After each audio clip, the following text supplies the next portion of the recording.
I recently came across a subculture, a hobby, if you want to call it that, where women collect lifelike baby dolls. They're called reborn dolls, and they are as realistic of a replica as you can get to an actual baby, but they're weighted dolls. They have hair, they have eyelashes, their skin is painted to look hyper realistic. And I recently was reminded of this because we came across this video of a baby convention for fake babies. I'm going to show this picture first because it's absolutely unnerving. Yeah, that's what one of them looks like. Not your run-of-the-mill baby doll that could actually fool you on first glance. Are we going to show the video of the doll convention? This one doesn't look like it's for baby dolls. They're all like toddler age dolls. Okay, here we go. No music because it's copyrighted. Yeah, they're just walking around the Marriott with their toddler dolls. Super creepy. No music. They're brushing the doll's hair. That one looks like Chucky. I mean, is this really like if just no, immediately no. I would be rebooking my stay immediately. Yeah, if you're somebody else, you're like, I don't want any part of this. I've seen this movie. It doesn't end well for anybody. No, it does not. All of the baby dolls are gonna be like animated in the middle of the night and take over. It's super creepy. Am I wrong? They say like don't judge a book by its cover. I am known for judging a book by its cover.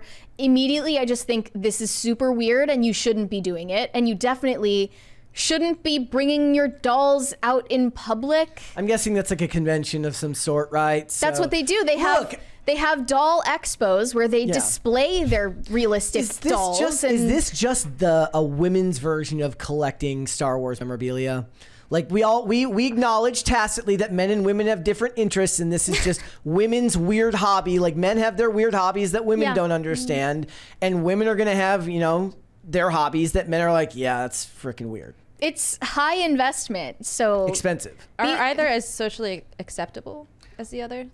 I mean, everything is supposed to be considered socially acceptable now by modern rules of tolerance. So collecting like Funko Pops, I would say, is considered more socially acceptable than whatever this is. Collecting lifelike babies. And this is also way more expensive. People spend tens of thousands of dollars on these realistic baby dolls. People do that with like real lightsabers and all sorts of tens of thousands. But they don't take it out and pretend like they're a real Jedi. Well, I just told you about a couple that had a lightsaber fight at their wedding. And so apparently they do. It's so much worse that, of course, these are depictions of human beings and you're, you know, displaying them in a nursery in your home with all of the accessories and memorabilia. There's definitely it ties to reproduction. It's so weird. And human connection in a way that Star Wars and stuff doesn't necessarily do, right? Yeah. But it falls in line with what women find interesting and what women care about. So if you say that this is weird, you're now the bad guy. You're being mean to vulnerable people because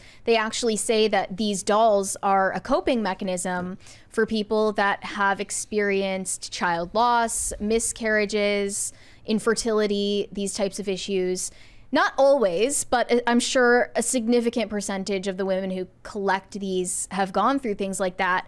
And you know, while I can recognize those things are extraordinarily difficult to cope with, I don't think this is a way to cope with that. No, I don't think this is a healthy coping I don't think this is a healthy way to cope with if that's the case. Like, it's understandable, but it could, in the long term, turn into kind of like a weird My Strange Addiction kind of thing.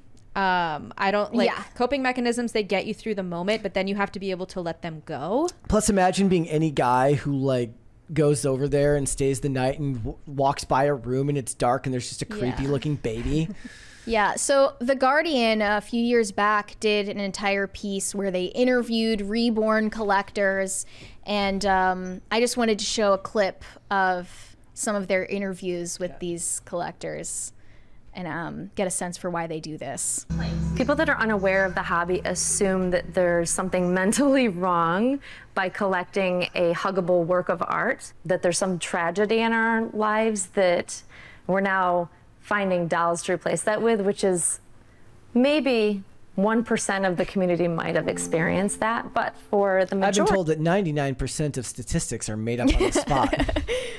of us, it really is about the artwork. It's about seeing realism. My goal was always to set out to find the most ultra realistic, lifelike looking baby doll. Guys will do the same thing with certain types of action figures or collectibles, right? That where the whole point is that it's as close to its authentic counterpart or to the character in the movie or something like that, and there will collect things like that. So I'm just saying, not that it's not weird, but it works on the same part of the brain for women that it does for men. They just have different interests. I think this is definitively weird. If you're taking her at her word, and that's actually what it's about. Somebody. We all need to realize that the child inside of us still lives. They bathe the and dolls. It keeps us younger longer. Is this a replacement if we embrace for, that child? Kids I could say grandkids? collecting You know what I mean? toy cars is creepy for a 50-year-old man, but they do it. I don't judge people. They're having fun. So yes, she's making the comparison that collecting toy cars is the same. It's so not the same. It's not the same at all. Okay, but they keep using this word collecting. Collecting them is normal and not weird. Bathing your dolls and having them watch TV with you is weird. Yeah. Doing that with any doll. Walking them around a little weird. in a stroller out in public. Changing their diapers. Just get a French bulldog. They buy diapers You can for do these all the same dolls. stuff. They have changing tables and full decked out nurseries for these dolls. They make prolonged eye contact with them and bond with them. It's an inanimate object. Even at the very beginning when she was explaining it and she like touched it and then looked away, it was just a weird ass look. Yeah, it's like, if a man were collecting life-size replicas of, I don't know, like his favorite comic book character. Well, if a guy was collecting these, he'd be on a watch list. that had eyelashes and I don't know, like something. It's just like a squirrel doll or so something. It's like the people who make the wax a dog figures doll instead of a make real these dog in their free time. It's worse than the wax figures. It's so much worse. They say it's hard to argue against something that's a therapy tool. Some may simply display their dolls, but others go so far as to parent them, changing their diapers and feeding them, quote unquote. One of them enjoys taking her dolls out in public, driving them around in car seats. You have now officially lost the plot, and people are gonna think you're weird. Ruined it for everybody else. Yep. She said, I've had people tear up in the middle of a store. It brings back sweet memories for them. And when I explain how and why I have them and how they're used, it's hard to argue against something that's a therapy tool that helps people. Most of these babies have their eyes closed, but others have their eyes open. The ones who have their eyes open, she avoids bringing them out in public. They can sometimes freak people out. You don't say. Baby's just staring at you for like 10 minutes straight in line. I also feel like it's a weird choice to buy up all the baby clothes that would have been used by actual parents and like buy up all the diapers that would have been used by actual parents for your inanimate doll that you spent like $20,000 on because you're a freak. I'm sorry, you're a freak. If you do this, you're a freak. This isn't a normal hobby. It's an expensive hobby. It's not just expensive. I think it's like actually self-destructive.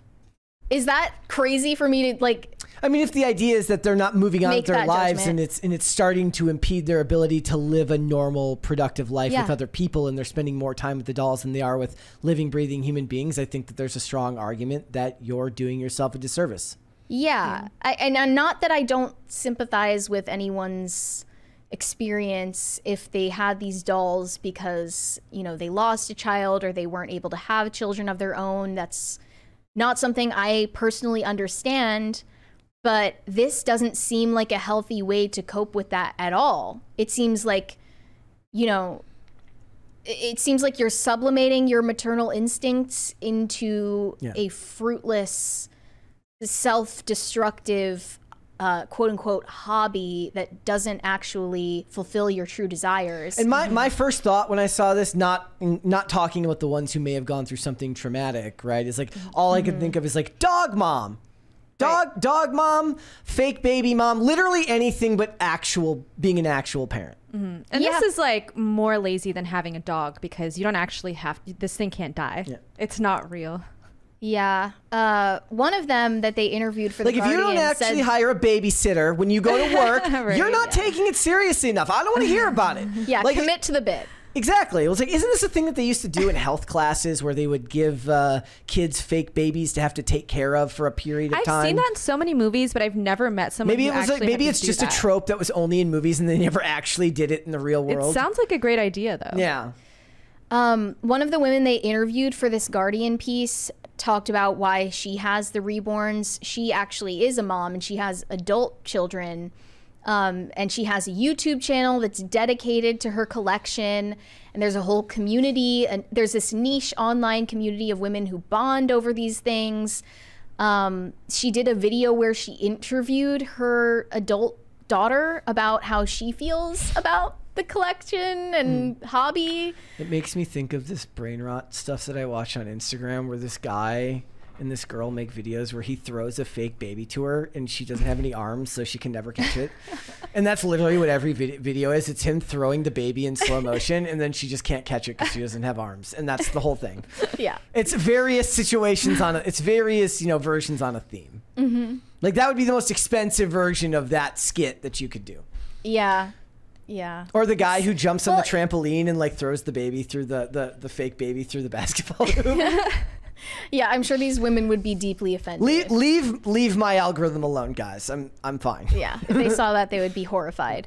But yeah, so it's not just women who have dealt with infertility or whatever that have these dolls. Some of them just are obsessed with them because it's a way for them to cope or relieve stress, or I guess once they're past reproductive age, still have a baby to take care of, in a sense, which just doesn't seem healthy in the slightest. Yeah. It just, like, I don't know. Like, I can't get on board with this. I imagine a scene in a movie where a therapist says like, okay, now you've gone a little too far and you're no longer in a healing pattern now. Now you're in a holding pattern. I don't know if you read this already. It literally says she heard about these dolls while watching My Strange Addiction.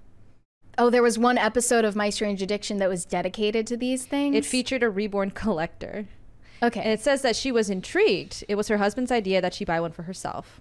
Yeah. Sure. We got a 20 from Carnell. He said, has anyone thought to ask if they are using actual newborns to model these dolls after? If so, someone's hard drive needs to be checked. Well, that woman who has adult children, she said she specifically loves her reborn dolls because of the resemblance they have to her own children. That's it's just freaking weird. She uses them to bring up memories of when she first had her real children. Look at a picture. There's photographs. There's if you have an iPhone, you probably have documented your child's entire life up until this moment. Yeah. One said, trying to explain to a non-doll collector this emotional attachment to an inanimate object, people don't get it. And she said, because of the hobby, the misunderstanding, not really getting why we love this hobby so much, it's hard for family members at times, and it becomes an easy target. Coping with the outside judgment is a recurring topic on her YouTube channel, and one that is echoed by other doll creators and collectors online. It's right into the sweet spot of women online. Right? Talking about having something they love to do that people judge them for, and then talking about how they uniquely struggle because of people's judgment for them. Yeah, I took a look at this woman's YouTube channel. She has 32,000 subscribers, and she has videos like cloth diaper review. If this lady had a husband that was like really, really rich, he could play like the greatest mind game ever and like have new ones made that slowly get bigger and replace it when she's not around and just have the baby grow up with her. Well, this one story shocked me. This says husband fired from family business after wife role played with reborn dolls. Like at this work? man lost his job because his wife is one of these reborn collector YouTubers. But yeah, this says the family often take the dolls out in public and have shared their journey on YouTube. Everything is a journey. Everything is a journey. She documents people's reactions to her dolls and birthing videos. Some silicone dolls come in a fake womb, which allows a cesarean section to be performed at home. But her husband's family home birth. I guess we're behind this now, right? We're all about not, having kids in the hospital. Her husband's family were disgusted with her hobby to the point where they gave him a choice to either get rid of the dolls or leave the family business. He refused to shut down the YouTube channel, and he did not want his wife to give up her hobby, so he was fired. So is this like you're they're really dedicated? You're one of the good ones, sir. You stood by your woman. This is just he's loyal. I mean, it does say that she lost a child, and that's why. It also proves that she's self-destructive if she let him lose his job over this hobby. Yeah, it's a little selfish. And then she divorces him because he can't make enough money to pay the bills. To pay the reborn doll prices. Like, well, like reborn, fake education is expensive these days. Oh my gosh. Start homeschooling the newborn fake babies or reborn dolls. Yeah, I know everyone says live and let live. Don't judge what makes people happy. I will never subscribe to that ideology. I 100% judge this because it's a massive red flag, no matter how you put it. If this is your coping mechanism, find a better coping mechanism. This is not it. Thanks for watching. Listen to full episodes of Pop Culture Crisis on Spotify. Keep up with us on social media and make sure you subscribe and ring that bell so you never miss the show. Bye, guys.